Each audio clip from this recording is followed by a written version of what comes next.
Boas malta, Mário Costa para mais um vídeo e no vídeo de hoje vamos responder à pergunta se o paramotor é seguro. A resposta correta é que o paramotor é um desporto seguro, muito seguro aliás. O que influencia muito a segurança neste desporto, tal como outros desportos, é o fator humano. A maior causa de acidentes na modalidade de paramotor tem influência o erro humano e não falhas do equipamento. Mas vamos dividir isto por categorias e vamos começar a falar em coisas que vão reduzindo a segurança na modalidade do desporto. Começando pelo início. Formação. Porque é que a formação pode reduzir a segurança na prática desportiva de paramotor? Se o piloto não tiver uma correta formação, pode não aprender a dominar corretamente a asa, a saber o que fazer quando há algum tipo de interferência na asa, ou, por exemplo, quando tiver uma condição atmosférica que lhe faça subir e ele tenha que descer, não saber manobras de segurança para fazer descer. Por isso, uma má formação pode influenciar na segurança do desporto. É aconselhável que se use formadores com experiência e que se tente aprender sempre mais. A formação não acaba no período em que o piloto fica qualificado. O piloto deve ir em busca sempre de mais formação e de mais informação para estar mais preparado para tudo o que possa acontecer no ar. Muitas das vezes estes acidentes ou incidentes, pequenas lesões, acontecem quando? Acontecem na aterragem e na descolagem.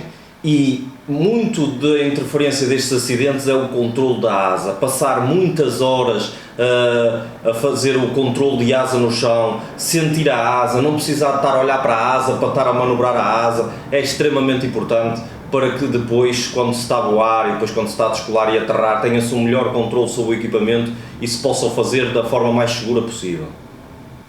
Outro dos fatores que influencia bastante a segurança é a escolha das condições atmosféricas para fazer o voo. Muitos pilotos sofrem do síndrome de querer voar. Voar é um vício. Quem voa sabe, todos os dias quem gosta de voar anda à procura a ver se existe a possibilidade de voar, se a condição está boa, se tem tempo. Às vezes é só 10 minutos, eu vou ali no instante, ou então chega e a condição está fechada. Eu também já o fiz, as condições não eram melhor, mas a vontade de querer voar é muita e nós vamos para o ar. Se os pilotos voarem em condições meteorológicas adequadas à modalidade, não existe perigo nenhum em voar.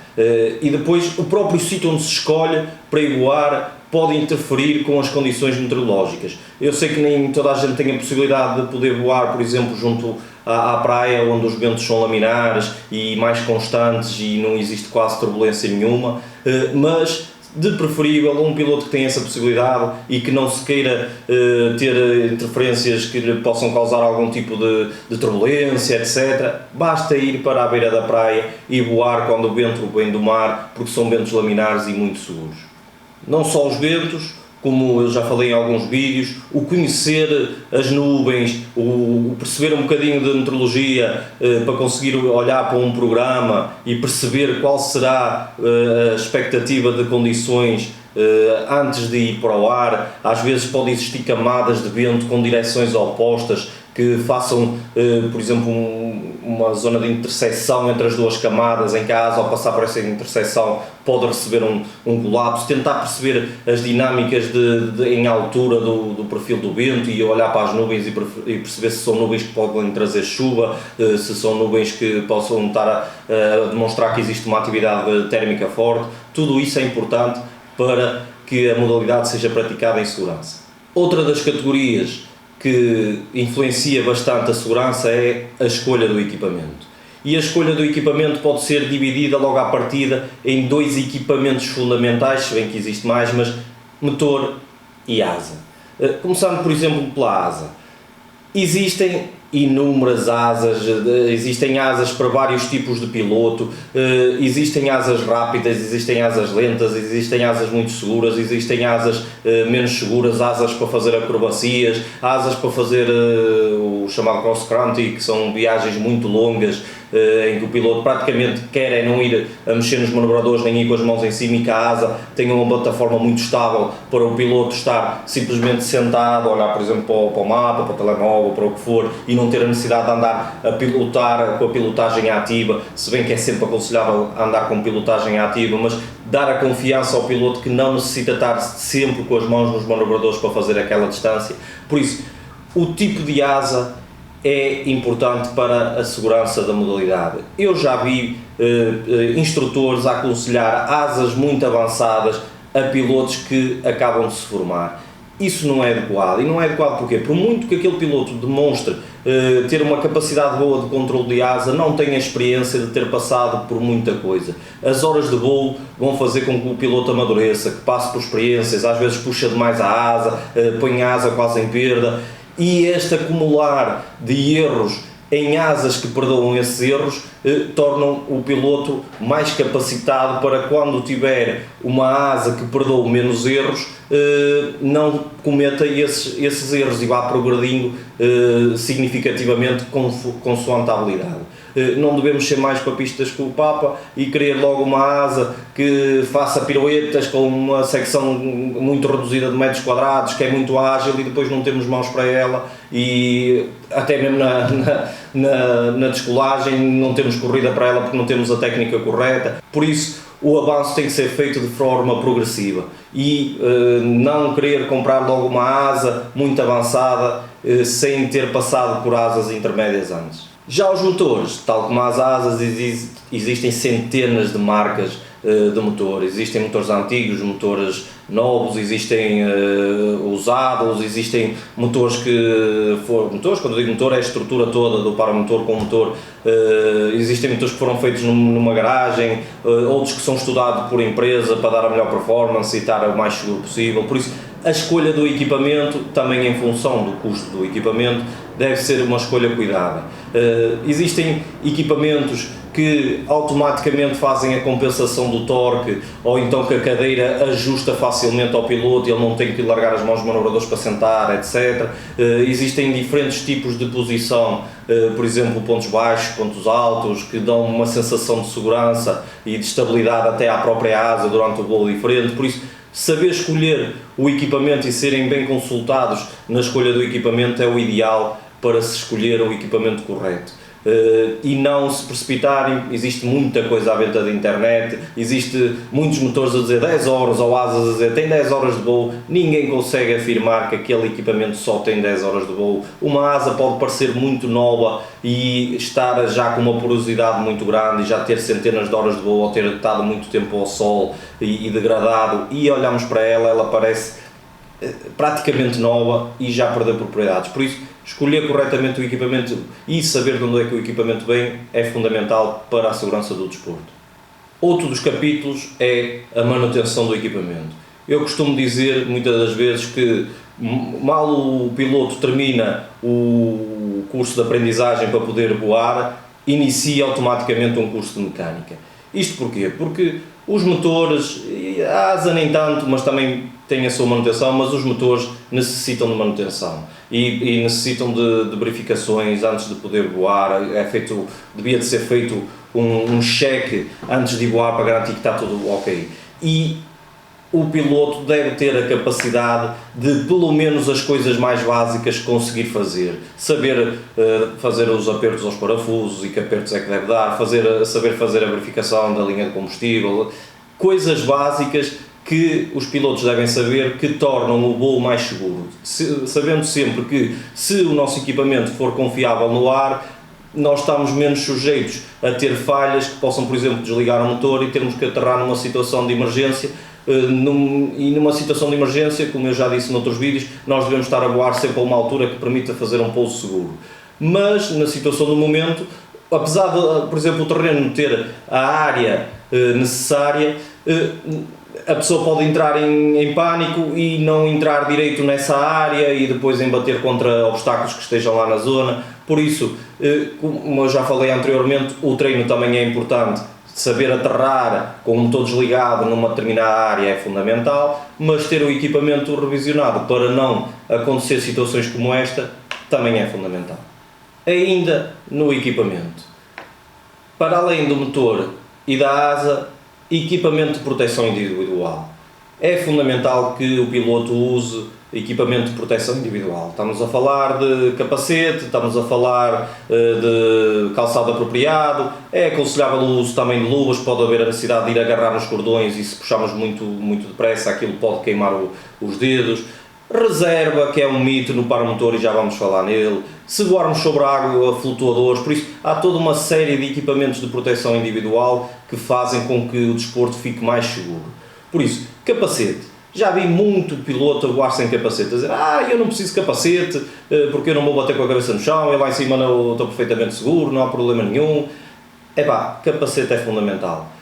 Às vezes na coisa mais simples, eu estou a fazer um inflado, inclino-me para trás, faço uma tartaruga e bato com a cabeça na estrutura, abro a cabeça. Ou então estou a fazer uma manobra que não devia e tenho um colapso, bato no chão e não tenho nada a proteger-me a cabeça. O cérebro é muito suscetível a sofrer danos e um impacto forte sobre a cabeça pode nos fazer um dano na nossa estrutura óssea que afeta o cérebro e pode nos matar ou pode nos deixar numa condição muito debilitada. Por isso, capacete fundamental.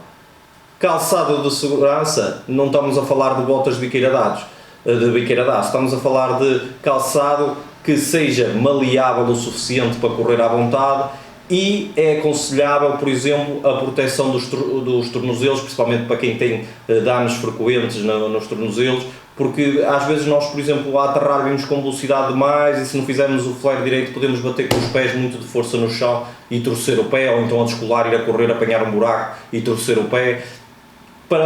É adequado que o calçado seja apropriado para a prática desportiva, se bem que não existem umas sapatilhas ou umas botas dedicadas ao paramotor, existe sim vários calçados que são adequados dependendo do piso onde nós estamos. Flutuadores.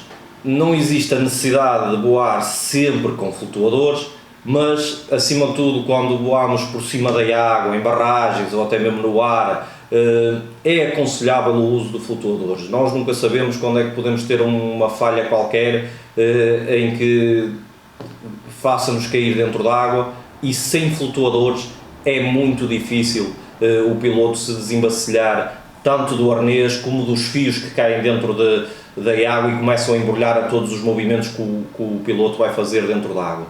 Se tivermos a altura para tal, se em caso de haver um feixe e conseguirmos ir desapertando, se vimos que vamos cair dentro da água e vamos com a asa controlada, se for possível ir desapertando as fivelas para quando cair dentro da água já estar completamente solto do equipamento, é o ideal. Mas mais seguro do que isso provavelmente é de certeza o uso de flutuadores, quer pessoal, quer no próprio equipamento, até porque o paramotor tem um fenómeno quando cai dentro da água que é o depósito está por baixo da estrutura. E então, debaixo do assento, o que é que acontece quando o piloto cai dentro da água? Automaticamente vira o piloto de cabeça para baixo e o piloto, por muita força que faça, dificilmente consegue trazer a cabeça à superfície.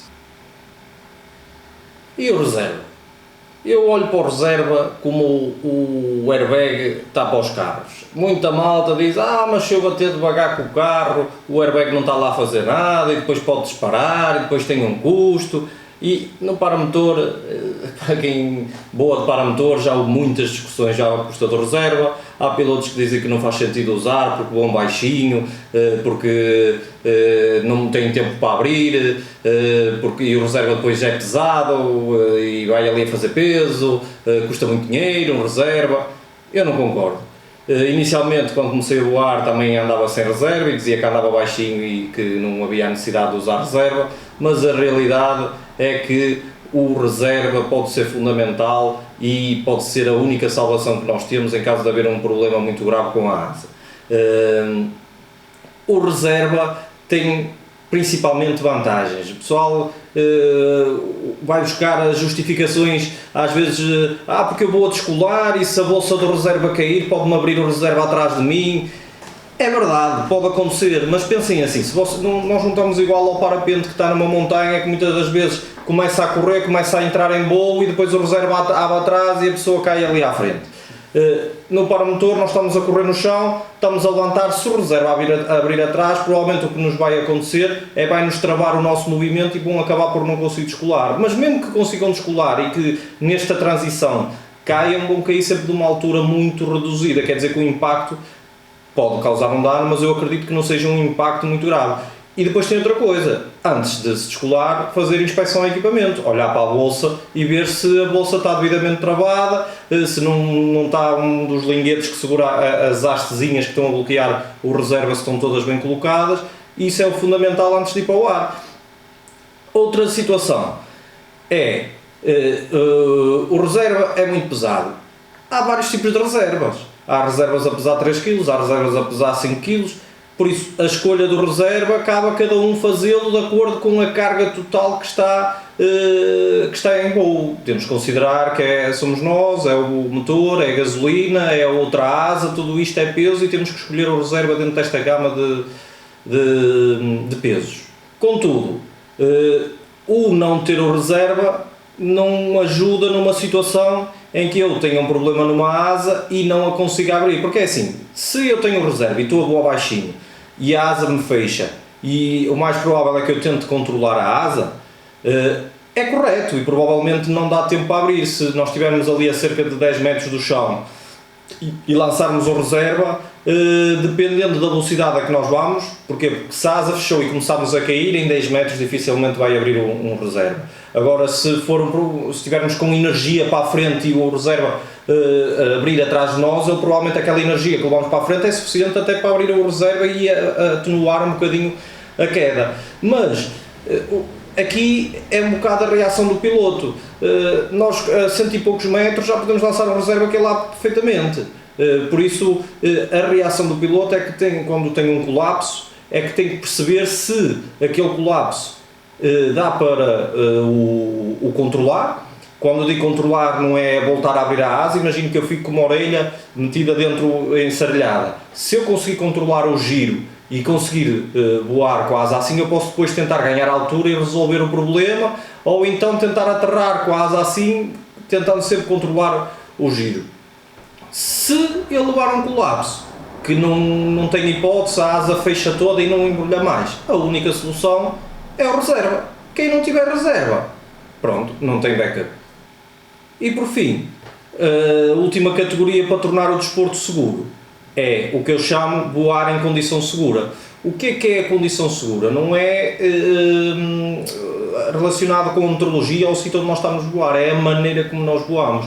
O voar de paramotor, existem vários estilos de voo, nem toda a gente gosta de voar da mesma maneira. Há quem goste de descolar e fazer um passeiozinho de final de semana, não precisa estar a agarrar nos manobradores, gosta de ver a paisagem e dizer adeus para o pessoal na praia, ou então ir fazer uma volta num cross country grande, fazer grandes distâncias. E há aqueles que gostam de fazer manobras, meter a asa virada de cabeça ao contrário, fazer espirais. Não há nada de errado em fazer uma coisa ou fazer a outra. São estilos de voos diferentes. O que acontece é que, principalmente, os pilotos começam a ganhar maior experiência, começam a ganhar uma confiança maior. E aqui existe uma barreira muito ténue no que respeita ao que nós fazemos e à segurança. Quando começamos a puxar os limites do equipamento e a fazermos manobras cada vez mais perigosas, estamos a reduzir drasticamente o aspecto de segurança nesta modalidade. Principalmente quando fazemos essas manobras a baixa altitude. É assim, eu compreendo para o piloto fazer as manobras a baixa altitude, para além de dar espetáculo, e pronto, as pessoas são influenciáveis pelo espetáculo, o piloto vai a voar, as pessoas dizem adeus, faz ali 3 ou 4 manobras, as pessoas ficam contentes, o piloto fica todo entusiasmado porque as pessoas gostaram, mas fazer essas manobras rente ao chão não perdoa muitos erros. E às vezes uma pequena falha ou então a condição, apanhamos uma turbulência ou até a própria esteira do que estamos a fazer pode nos fazer levar um colapso e depois, como estamos muito próximo do chão, fazer com que batemos no chão em voo e causar um acidente que pode ser muitas das vezes fatal. O mais importante disto é respeitar em termos de segurança tanto a nossa capacidade como o equipamento, mas acima de tudo a probabilidade de falha, porque existe sempre probabilidade de falha. Eu posso dominar o equipamento, o meu equipamento pode ser o mais adequado para fazer aquela manobra, mas pode haver aqui fenómenos que não estamos a contar que nos façam descontrolar. Por isso, não é por outro motivo que as provas de slalom agora são realizadas, a maior parte delas, em água. Porquê? Porque antigamente eram feitas em terra e acontecia muitas das vezes, tem um colapso, o piloto ia para o chão e acabava por falecer. Por isso, faz-se manobras próximo do nível do chão, neste caso numa lagoa, mas se acontecer alguma coisa, o que acontece é que os pilotos vão parar dentro de água e depois têm os flutuadores, têm um barco de resgate que facilmente os consegue resgatar e eles não terem qualquer tipo de dano. Por isso, malta, espero que tenham gostado de mais um vídeo, de mais um tema diferente. Se ainda não é subscrito no canal, subscreve aí o canal, dá um gostozito, um comentário, dá sempre aquele apoio, ideias que queiram ouvir e até ao próximo vídeo.